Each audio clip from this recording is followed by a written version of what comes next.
आशिष विजयराव देशमुख वाशिम जिल्ह्यातील रिसोड तालुक्यातील लिंगापूर कोतवाल येथील रहिवासी होता।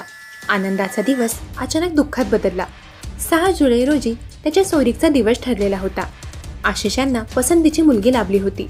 कुटुंबियांनी त्याच दिवशी सोयरीक निश्चित केली होती। मात्र नियतीच्या विचित्र खेळात आनंदाचा दिवस दुःखात बदलला। 5 जुलै रोजी सायंकाळी 8:30 ते 9च्या दरम्यान आशिष बुलेटवरून निवगा येथून हातगावकडे जाताना गजानन मंदिर कवठासमोर अज्ञात वाहनाने त्याच्या दुचाकीला जोरदार धडक दिली। त्यामुळे तो रस्त्यावर पडला। डोक्यावर हेल्मेट असल्यामुळे गंभीर दुखापत टळली असती, परंतु त्या अपघातातून सावरायच्या आत काही क्षणातच दुसरे एक भरधाव वाहन त्याच्या अंगावरून गेले। यामुळे त्याचा जागीच मृत्यू झाला। अपघातानंतर त्याला तातडीने दवाखान्यात नेण्यात आले, मात्र वैद्यकीय अधिकाऱ्यांनी त्याला मृत घोषित केलं। आशिषच्या पश्चात आई, 4 काका, 6 भाऊ, बहीण असे मोठे एकत्र कुटुंब आहे। त्याचे पार्थिव उपजिल्हा रुग्णालय हातगाव येथून त्याच्या नातेवाईकांनी ताब्यात घेतले।